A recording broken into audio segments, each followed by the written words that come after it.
What's going on, guys? Welcome back to Call of Duty World War II on BlackTideTV for the first of two videos today. That's right, it's happening. Double upload day is finally here. Kind of. The second video may or may not be going out after midnight.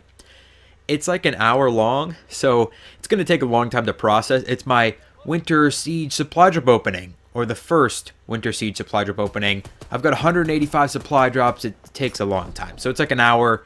It'll likely go up a little after midnight. But without further ado, in today's video, we're back here on Winter Carentan, which honestly, I'm not trying to keep playing on Winter Carentan all the time. I don't want to give you guys like 9 Winter Carentan videos in a row. It's just like every time I look for a game, this map pops up. I'm not even playing in the Winter Carentan playlist anymore, and it's still just like, here's Winter Carentan. So I guess you get more Winter Carentan today, which I guess it kind of goes with the video because we're talking about the new DLC weapons and Sledgehammer's reluctance to give us a good DLC weapon. So I've unlocked 2, or rather 3 of these DLC weapons so far, if you include the ice pick, which I'm not including the ice pick because it's just a goddamn melee weapon skin. But the Gewehr 43 and the Sten. These 2 weapons are interesting. I will have full weapon reviews on them. Sten review will likely be going out tomorrow. I've already got all my testing done on there. I did a little bit of hand testing on the Gewehr 43, which I unlocked yesterday after my serious rage. I'll link yesterday's video. But I finally unlocked this weapon and I did some testing on it. A lot of people are saying that they hate the Gewehr. It's a really bad weapon. And on my first experience with the weapon, I was totally in that boat. I was like, oh my god, this is the worst weapon in the game. It's a semi-automatic. It's a 3 and 5 shot kill. So it's a 3 shot kill for a small distance. And then it drops off drastically immediately to a 5 shot kill at long range. This is a semi-automatic weapon. That's a 5 shot kill. It just blew my mind. I couldn't even handle it. But we did some hand testing, found some little secrets out about it, which I'm not going to tell you here. You're going to have to come back for the Gewehr weapon review in a couple days. But I was just thinking about these weapons and how Sledgehammer's been adding them in. So we've got this weapon, the Sten, and the GPMG, which I've heard good and bad things about. But I've used the other 2, and I can tell you that these weapons are nothing special. Even with the secret little hack, I guess you could call it, with the Gewehr to make it a lot better, or even just using the Gewehr in hardcore.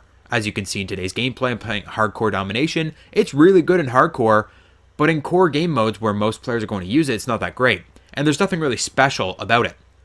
Immediately upon my first use with the Sten, I was like, okay, so it's like a worse Type 100 MP40. It kind of bridges the gap between the MP40 and the Type 100.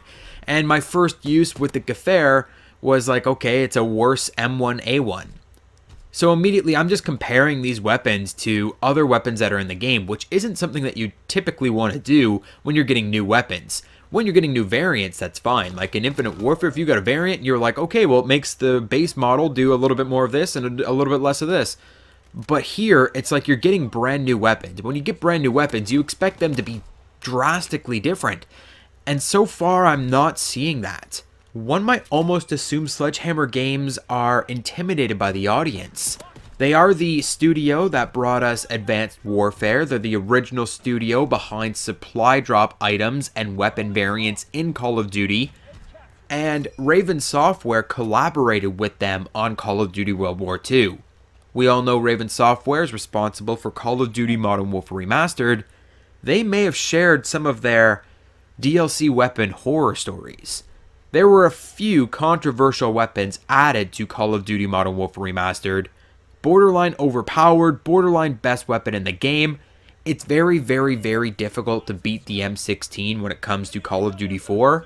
But some of their weapons came close, and I might even say they edged a little bit ahead. We're talking BOS 14, XM-LAR, the Lynx CQ300, the Honey Badger Remastered, the MAC-10, the S-TAC Aggressor, was 110% the best sniper rifle in that game. MSR intervention hybrid weapon.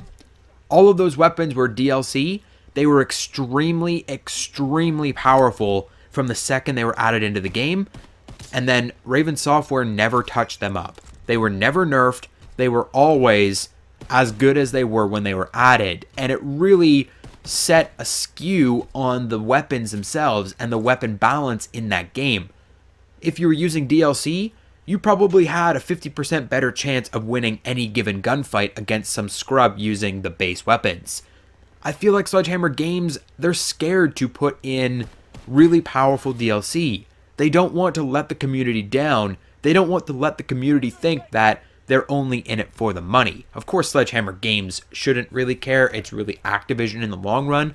But maybe Sledgehammer Games, they're making a statement here, and they're saying, you know what, you don't need to get the DLC weapons to be the best. In fact, the DLC weapons are worse overall.